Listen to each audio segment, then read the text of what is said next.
This is a story about headaches and Chinese medicine, and this is my story. This is probably one of the crucial things that really led me to become a Chinese medicine practitioner, and it was my long kind of traumatic chapter of having chronic headaches.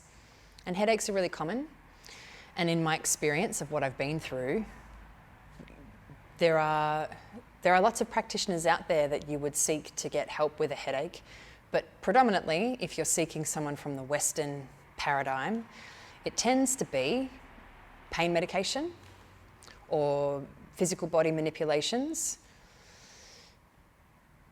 and that's kind of it.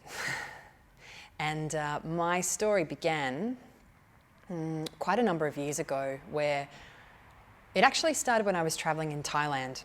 And it was the beginning of a 6-month journey. I was spending some time in Thailand, and then I was going to India for 5 months. And I remember distinctly being in extremely hot, humid Bangkok, and I had this ferocious headache come on. And it never went away for at least 4 years. It went up and down in intensity, and I definitely had times where there was relief. But pretty much for the whole 4 years, I had a constant tension headache, and it totally baffled me. And I got so exhausted from having such a chronic illness, trying to figure out, what have I done today? What might have made it worse? What might have made it better? And the constant onslaught of very, very kind, caring people trying to give advice or give suggestions, but to no avail. And it would go up and down in intensity, and sometimes it would kind of roam around my head. It would sit down at the base of my skull. Sometimes I'd be driving and literally feel it creep up over the top of my head and then sit into my temples. It was definitely worse with stress, and other things probably made it worse, but it sort of seemed to have a life of its own, almost like an entity or something like that was just attached to my head and would roam around. So that went on for a very, very long time. In that time, I was regularly seeing an acupuncturist who was amazing, who is still amazing. She's one of my favorite people. I saw chiropractors. I got a referral to see Melbourne's top sports physio for tension headaches. Who else did I see? I saw other physios. And then I got so frustrated with it that I went to go and see a GP and kind of begged her to give me a referral to go and see a neurologist, because at that time I was completely convinced that I had a brain tumour. There was just no other possible reason for this ongoing situation. She was quite reluctant, but I really pushed for it, and so she did. And seeing a neurologist is certainly not cheap. And so I had this appointment to go and see a neurologist, and it was a very, very unpleasant experience. I'm not saying that all specialists, when they get to the top of their game, would have been like he was, but straight away I was met with, I was told, you have a history of headaches, this is a migraine. And I know that headaches have a really big scale of where they fit, and there are different kinds of headaches, and it's very studied. There's a lot of literature on headaches, but really, a headache is very vague. It's like saying you've got abdominal pain. It's very vague. So he kind of basically concluded that I had migraines and wanted to put me on migraine medication. And at the time, I really didn't want that. I wasn't really interested in being on heavy pharmaceuticals. So I asked him if there was a natural alternative, to which he looked up a journal article from overseas and came up with some herb that I don't even know you can get in Australia, and said, there you go, there's some literature on a herb. And I asked him, what are the side effects of this medication? And he said, weight gain, maybe some nightmares, and if it's not working in 6 months, we'll have to up the dose. And all of that inside of me just screamed, I don't want this. I don't want this at all. In fact, if I look back now, my body language was so strong that the last 10 minutes of the conversation, I was actually standing up behind the back of my chair, holding my jacket, holding the back of the chair, just ready to run out of there. And I was so unimpressed with the way that he communicated with me, because at that stage, I was desperate. I was desperate for answers. I was desperate for someone to hear me and someone to give me a solution. That I wrote a complaint letter to him, pressing him to write me a referral to get an MRI, which he did, which was great. So I even went and had an MRI, which was completely clear. It showed nothing going on with my head, which felt to me a little bit like what I call medical gaslighting. And I see this with a lot of patients all the time. They've had some kind of ongoing situation, doesn't seem like anybody that they go to see can help them, nothing makes it better, and it's just something that they have to live with. And then they finally get down the road of seeing an acupuncturist or a Chinese medicine practitioner as a last resort. And to look at all the ways that they've tried to get help before that is pretty full on. You know, these people have gone through a lot. Well, I was definitely one of those people. And so at that stage, I kind of felt really, actually, I left his practice room and I got to my car and I just cried.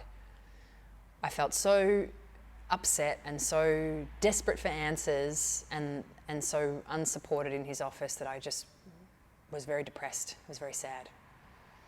Not long after that, I started my studies in Chinese medicine. So at that time, I'd been studying a different degree and I hated it. And I think I was at a stage in my life where I didn't want to admit that I was extremely unhappy. And I was studying something and didn't want to be studying it, but was just doing it because I thought I should finish it. That might sound familiar. Maybe that's a common story. You know, my heart wasn't in it, but yet something about finishing it told me that I had to keep going. A friend of mine gave me permission to change my mind and actually shift into something that I wanted to study, which had always been Chinese medicine. And I remember I'd been going to the clinic there, the student clinic, and told them all about my woes and, you know, my narrative, the headache story. And every time you go there, you get treated by somebody new, so you've got to tell your story again, and that gets fatiguing. And they put me on a bunch of different formulas, trying different things. That's what student clinics are about. And then one day, I was walking to school, and I was standing at the pedestrian traffic lights, and I just stopped and went, I don't have a headache. Sort of scrambling around trying to find it. I know you're in there somewhere. No, it was gone. It came back, but it was the first actual moment in a good 4 years that I had any sort of reprieve. And if you can imagine, for the rest of the time, it's just like I always had something squeezing my head. And the only thing when it was really bad that made me feel better was laying down and resting. And then it would, you know, be a bit lighter by the time I got up. Not long after that, I made the executive decision to bring meat back into my diet. So that's a little piece of the puzzle that I haven't told you about, which was, for those 4 years, I'd been vegetarian. And I was very passionate about being vegetarian because I wanted to be a good yogi. And I really wanted to live and imbibe the idea of ahimsa, which is non-violence. And when I was traveling in India, my cycle disappeared.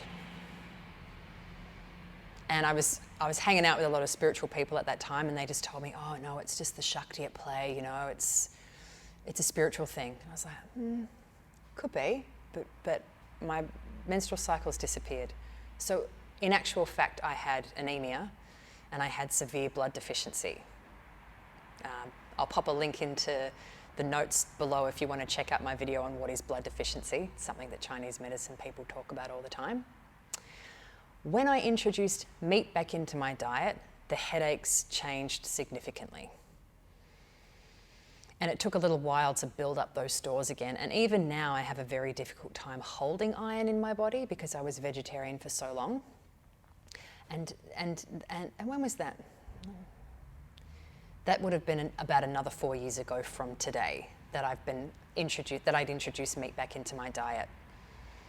So that was actually very significant for me. And I'm not saying by any means that you should or shouldn't eat anything. You have to decide for yourself what's right for you.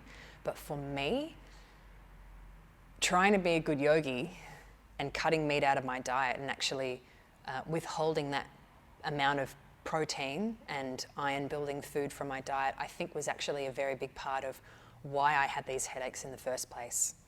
So it didn't matter what medications I took or how much massage I got or how many chiropractic neck adjustments I got. The inside of my body was very deficient.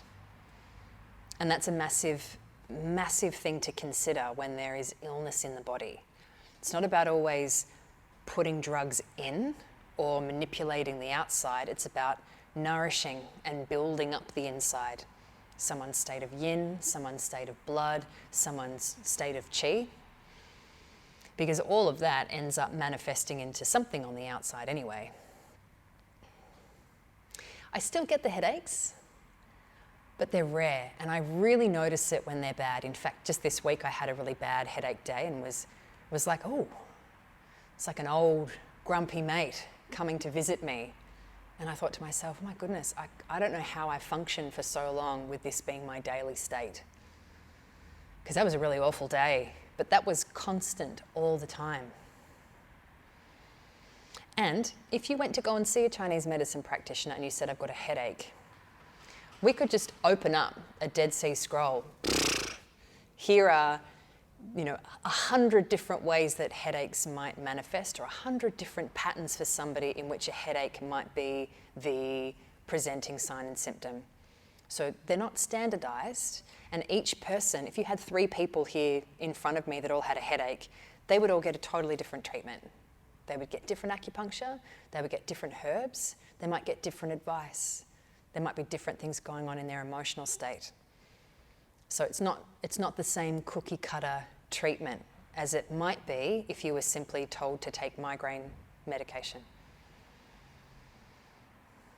So I hope that that's a little bit promising. If you're watching this video and you've got your own tale of a chronic illness or something that you've been living with for a long time and you haven't been able to find a solution, or you haven't found someone to help give the key to you to unlock a solution within you, don't give up. And stay open to the possibility that you might need to make some changes to your belief system, your food politics or your energy or who you go and see for your healthcare. And if you are watching this, I wish you good luck if you've got something that you're working with, and just know that there is help for you.